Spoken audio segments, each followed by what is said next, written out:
Welcome to the Resilience Unlimited Show, your go-to podcast for empowerment and growth.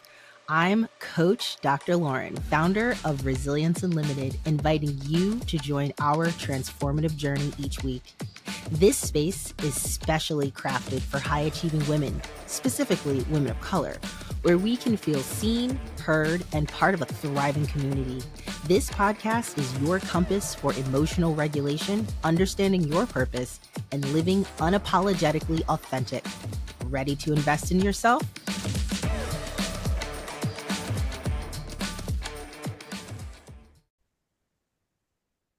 All right, so welcome back to episode 6.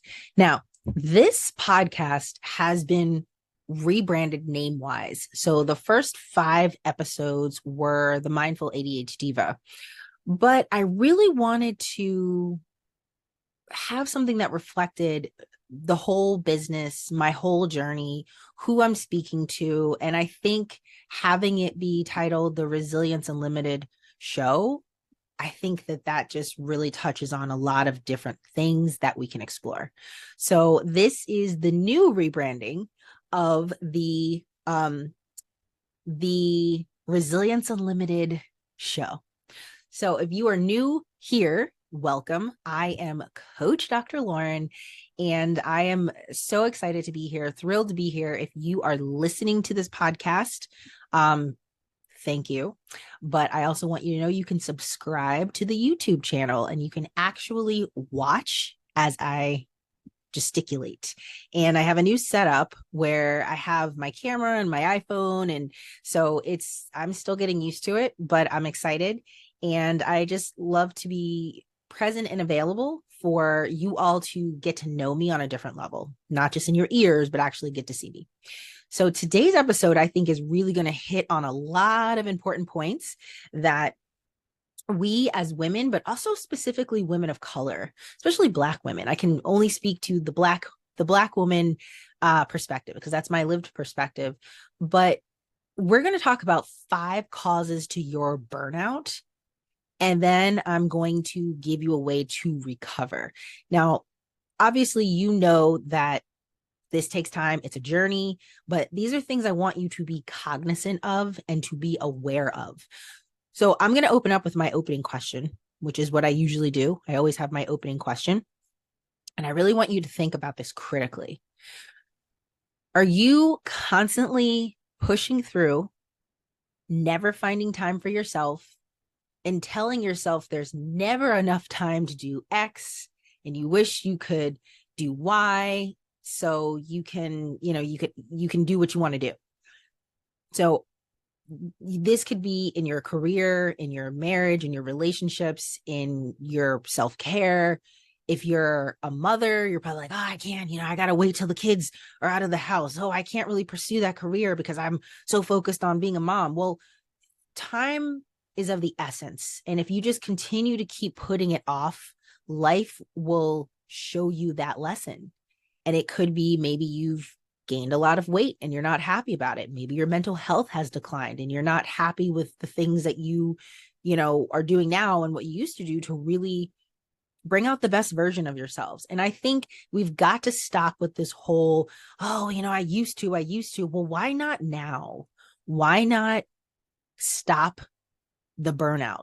Why not address that this is something I want to do? This is something I want to change. And here's the thing. Everybody gets 24 hours in a day. Everybody gets the same amount of time. So you can choose to be busy, or you can choose to put your energy in a productive place that gets you where you need to be. Just because you have 50 things on your to-do list does not mean that you are productive. I can say that wholeheartedly from my own personal experiences. Like, just because I got this done, like, what did I really accomplish for me? What did I really accomplish for my mental health, or whatever the task is focused on? We really need to think about that. So I want to open up and tell you about a story when I felt very burnt out. Okay. So those of you who have been following me for a long time, you know that I am a former educator.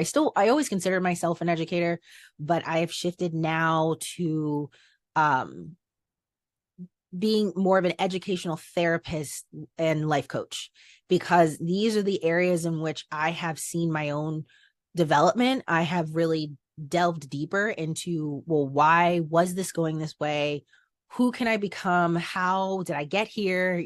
All of these critical things. Like, I'm a big proponent of, like, look at yourself in the mirror. If you're not getting where you need to be, it's your fault. And it's a lot easier to blame other people rather than taking ownership, responsibility, and holding yourself accountable to creating the life that you want, the life that you are destined to have. It's just you make a choice whether or not you want to pursue that. So after, I don't know, gosh, over almost a decade of being a special educator in various capacities. So in public school, in private school, elementary school, middle school, working with teachers, providing technical support to school districts, becoming a learning specialist, on an administrative team. I mean, I was just burnt out.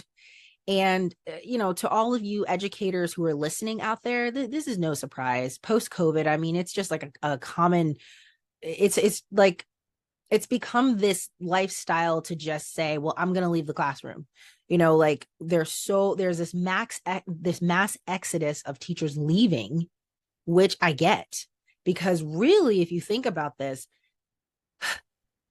is a systemic issue. Teachers are slaves to the system. Okay. I mean that figuratively and metaphorically as a Black educator. Okay. We are just supposed to keep putting a million things on our plate, and then we're expected to perform better than what's on that plate. And then we get paid like shit. And then, we have to keep pouring from this empty cup. And honestly, teaching is very, very much like parenting. It's a thankless job. You have to go into this knowing your why. And I think that more than often, teachers are told, teachers are rule followers. They're going to do what they're told. They're going to complain. They're going to say, well, I have too many preps. I have too many kids, and this parent, this, and this, we don't have support from the administrators, that, but then they're going to still continue to keep doing it. And what I found was, in my last school, I was no longer teaching in the classroom. I was more on the administrative team. And I had all these tasks that I thought were leadership tasks, which really they weren't. It was, the whole school was built on systemic racism.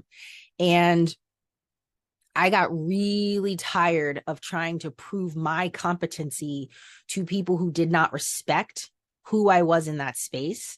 They didn't respect me as a colleague. They didn't respect that this is a job for me. Okay. I don't need to be friends with you people outside of work hours. I don't need to go to happy hour. I don't like how you treat me. I mean, it was just a whole bunch of things that I found myself I was miserable. So at the age of 34, this was almost 2 years ago, I was in a serious state of burnout, but I had no idea I was burnt out. Okay. I was miserable. I had a commute I hated. I couldn't, one of the biggest things I couldn't understand, and this is one of the things that I realize is actually a value of mine, this is authenticity. I couldn't understand why people were working in an environment that they knew was toxic. They knew that the system was not set up for success for certain people. They would complain. They knew the leadership in the building was subpar. They knew it took a toll on their mental health, but they did nothing about it. I'm like, I don't understand. How are we sitting here complaining? How are we sitting here drinking this toxic shit infested water? And as you're talking about how this water is killing your insides, you're still drinking it. I don't understand. Get away from me. Like, that's literally how I felt. But I didn't realize that until I had to get out. And so in this 2-year period of me kind of understanding what the education system does to teachers, then seeing how this administrative role in this very systemic, systematic racist institution, and this was a private school, it was just built on, we want a certain kind of Black person here. I was supposed to be that Black person that just said yes to everything. And when I started saying no, then I wasn't a team player. when I started saying that's not something that I'm, willing to do, then all of a sudden I was insubordinate. I mean, it was crazy. So this was impacting my mood. It was impacting my relationships at home with my husband and my kids. I was short. I was irritated. I was a miserable fucking person. I really was. And I just didn't realize the burnout on so many levels. And it really wasn't until probably a year out of that environment, specifically that environment, that I realized, like, wow. And here's the thing.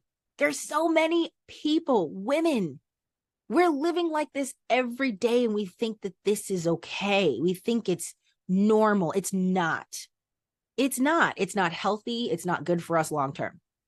And this is where I want to unpack those 5 surprising causes to your burnout. So let's hit it right now. Not the number one, but number one, violating of your personal values. Okay. So this is that incongruence between our behavior and our personal values, and that creates exhaustion. Okay. So most people don't even really know what their personal or core values are. And I think that's really the problem. If you don't know what your core values are, then you're constantly living and dodging and wondering why, God, this person's so draining. God, this environment is just not good for me. And I always have a headache. And, like you're not living in alignment with your true self. So how do you recover from that? Well, you have to get quiet. You really have to think about what matters to you the most in life and what feels right. And so how do you do that? You really think the way that I did it, honestly, I just Googled like core values, because I think when we're in the thick of being on that negative wheel, we have no idea what is important to us in terms of our values. All we know is that what we're doing right now is not what we want. And that's not going to get us where we need to be. That's going to give us more negativity. Well, I don't like these toxic people. Well, more toxic people are going to come to you because you're talking about it. You're not shifting that. Well, I don't like these toxic people, so I'm going to put boundaries around when this person comes to my space or my office or whatever. So more than often, you are feeling completely burnt out because you're not stopping and recognizing what are your core values? What are your personal values? And you know what? You might have personal values, relationship values, money values, career values. I mean, it doesn't have to be just 5 for your whole entire, spectrum of life. You might have different sets of values for different things. But you have to know what those values are so you're not feeling burnt out when you're around the wrong people or environments. The second cause to your burnout is isolation. So more than often, and I have really seen that this happens the older we get.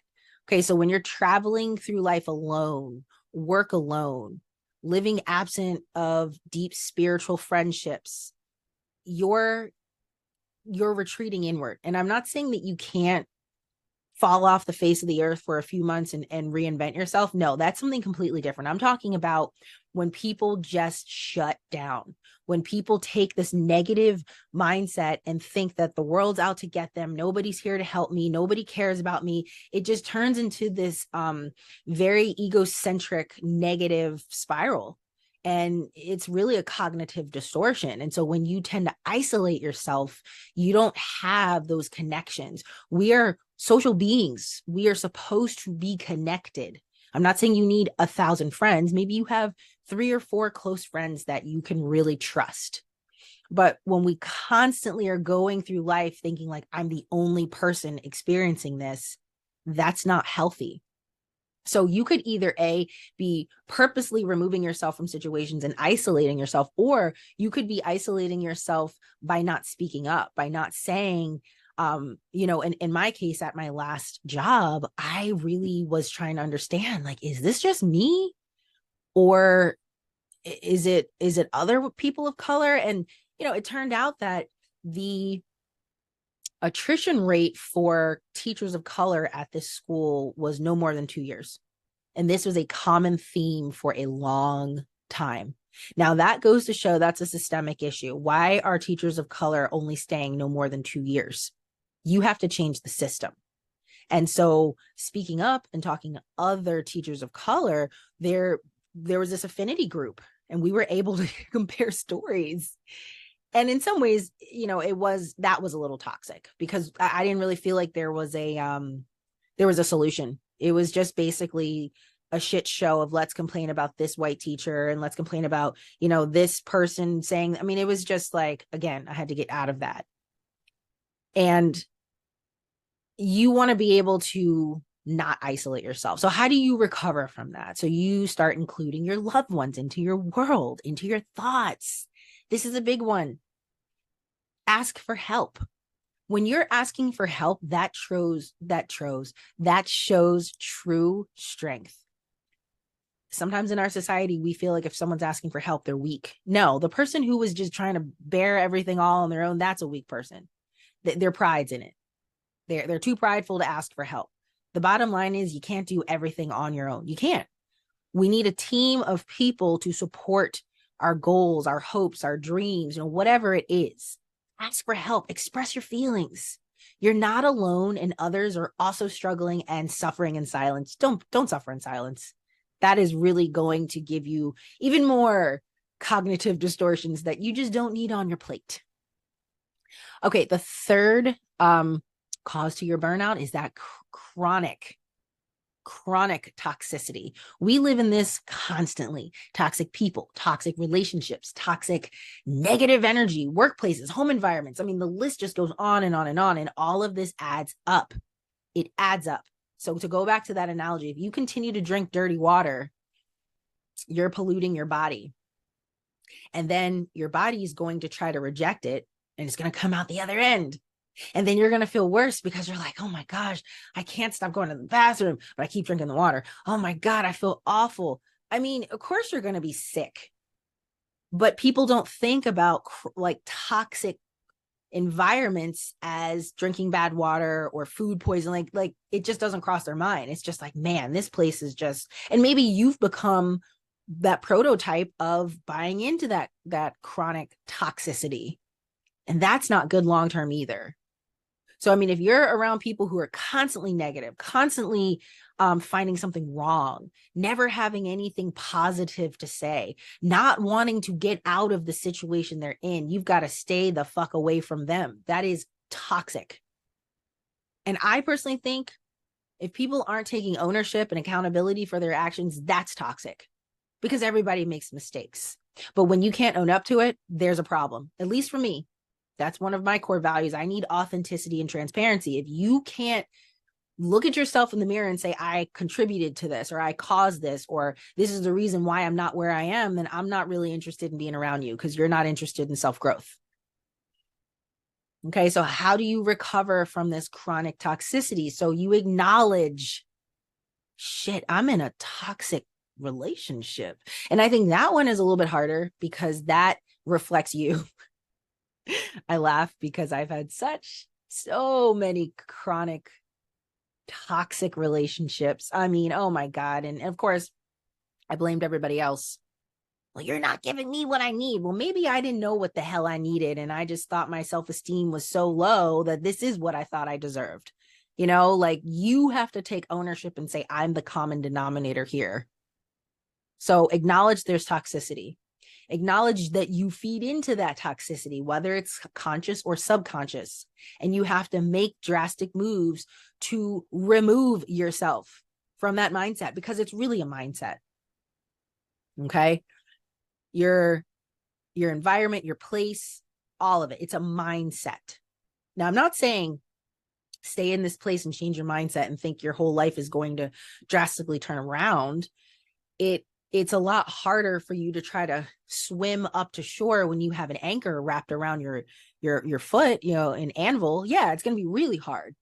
It's not impossible, but I think if you remove yourself from the situation, it'll be a lot easier and you'll have a lot more clarity to really have a difference of seeing when I'm in this toxic environment, relationship situation, I always feel like X. Now that I'm removed from that and I had an hour of that person or environment experience, now I feel like X. And now I'm like, but I've always felt like, a different feeling. But then all of a sudden, this toxic thing came into my life for a few hours and I feel sick. I think that's a good representation for you to say, oh, I know what it feels like to actually feel healthy, to actually feel happy, to actually feel light. Number 4 is failure to recognize change. This is a really big one. Guys, seriously, come on. Change is the only fucking constant. Okay? The world has changed. I loved how a year after, we're still in COVID. I mean, come on. We might as well just say we're still in flu. Which flu are we on? I remember H1N1. That was what, 2010, 2009. Constantly, we have the flu. Okay. We get it every year. Flu shots. Let's go. COVID shots. Let's go. This is the world we live in. But a year later, everyone's like, I wish we got to go back to normal. We got to get back to pre-COVID. No, we don't. No, the fuck we don't. We need to move forward. This is the reality. Okay. So you're failing to recognize that this is a change. People want to work from home. People want to have the flexible work environment, to be in the comfort of their own home. We're tired of the commute. We're tired of the grind, especially in America. I mean, it's constantly like work, work, work, work, work, work, work. Well, what about the rest? What about the recovery? Okay. So failure to recognize change. Now, this is change in your kids, change in your job, change in the world. Okay. So here's another thing that we women tend to beat ourselves up.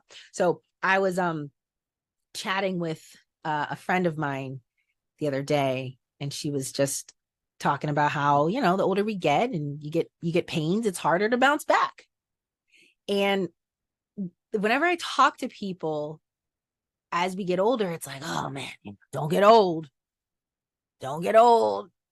Getting old, sucks. And I'm like, wait a fucking second here. Hello. We want to continue to ripen and be better with age. I want to get older. I want to have the wisdom. I want to be able to say, God, look at my 20s. That was fucked up.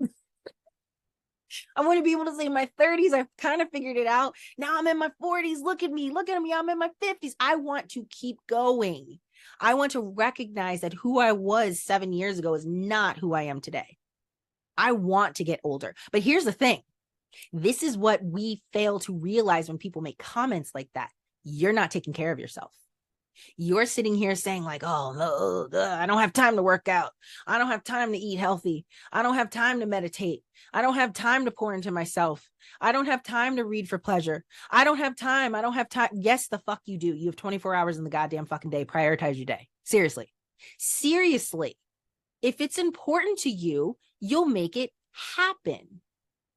So for me, it was so important for me to take care of my body physically. For the longest time, being a former D1 athlete, I thought I needed to break down my body and run my bones to the ground. Well, as I've gotten older, I realized I'm not 18, 19, 20 years old anymore. I can't go out there and run 400s. I'm going to pull a muscle. I don't have 4 hours in a day to warm up, do a workout, and cool down. I've got other responsibilities. So how do I get the same kind of endorphin release that I used to get for many years as a working adult that has a family? Well, what kind of workouts do I need to do in 30 or 60 minutes? And so what I realized was I have to do something that strengthens and tones my body, not just because I want to look good. Yeah, I want to look good, but I want my body to keep me healthy and strong the older I get. So for me, I do Pilates. Pilates is fantastic. It strengthens, it works on my my core, my spine.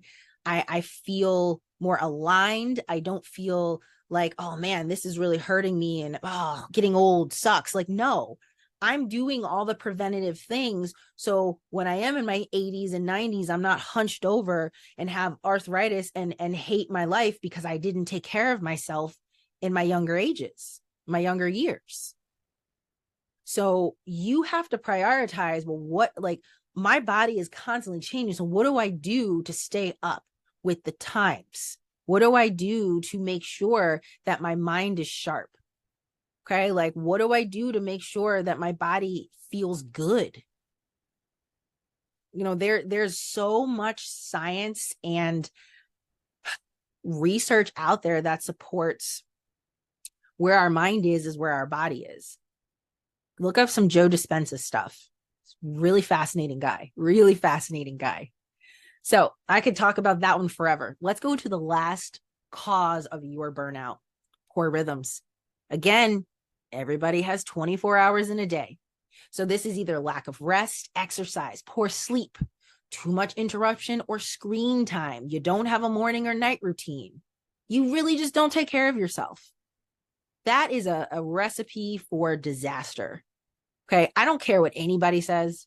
I know Steve Harvey got all aggressive talking about rich people don't sleep. No, I'm sorry. I need my sleep. I need my sleep. Again, everybody has 24 hours in the day. I personally need to recharge and rest my body and my brain. I'm not trying to live off of 4 hours of sleep and grind and, kill brain cells because I didn't recharge them at night. Like that's bullshit to me. It's bullshit. I have my morning routine. I have my night routine. I have things that I do during the day that if I am starting to feel, of course I have negative feelings and have bad days, but like I have routines and resources to pull me out of that. Okay. So I make sure that I exercise at least 5 days a week because that's good for my mental health and for my body. So if you have no routine, if you literally just wake up and you're like, shit, what do I do now? Like you're going to burn out. And also you're going to burn out mentally because you don't know what your purpose is. You're just waking up just because your body woke you up. You want to wake up with energy and feel eager to start the day. You want to say, what opportunities are going to come my way? What is really going to fulfill my cup? And that's literally how that's what I aspire to wake up every morning. Some mornings I'm like, man, especially during daylight savings in the mid-Atlantic, it's cold. It's cold. The sun goes down. I'm not a fan of it. It's really hard to get up, but I have a routine such that it helps me just press play. I don't need to lay in bed and sit there and say, oh man, should I hit the snooze button? Should I roll over? Should I get up? No, I do what I'm supposed to do around 5:30, 5:45, sometimes 6, depending on, if I really can't open my eyes earlier than that, put in my earbuds and I do my meditation. It's like 25 minutes. And I'm visualizing, I'm doing guided meditation. And then after that, I listen to my motivational pep talks. So it's, entrepreneurs or coaches, it really gets me going. It's almost like yelling in my ear. And then at 6:30, my first alarm goes off. And usually I'm up by then, but that's when I physically get up. That's when I make the bed, brush my teeth, wash my face. And then I do my gratitude. Then I check in with my feelings. Like it's the same thing every day, rinse and repeat. So when you have strong rhythms, you have a purpose. You're waking up with a purpose. You're not feeling burnt out. So with that being said, I touched on a lot in this episode, and this is a little bit longer than usual, but I think it was totally pertinent. So here's what I want to share with you all. If you are loving this podcast, and if you really want to know more and have this episode as a PDF, you can click the link in the show notes and you will get the download 5 surprising causes to your burnout and how to resiliently recover. And that will get you on my podcast mailing list. So you'll see when these episodes are dropped, any freebies I'm giving out, any sort of courses or whatever it is, you'll be on that mailing list. So if that excites you, be sure to click the link below. And I also have a free emotional regulation assessment, and you can download that and you can really assess where are your emotions. Because the bottom line is, if you are not working on yourself and knowing and understanding who you are, especially if you are a woman with ADHD or have ADHD signs and symptoms, you're completely dysregulated. And then if you are a Black woman on top of that, society is definitely looking at you like, man, she is just so dysregulated. She needs to calm down. Well, check to see how dysregulated you are. And that will get you on my mailing list too. So I hope that you found this episode impactful. I hope you found it helpful.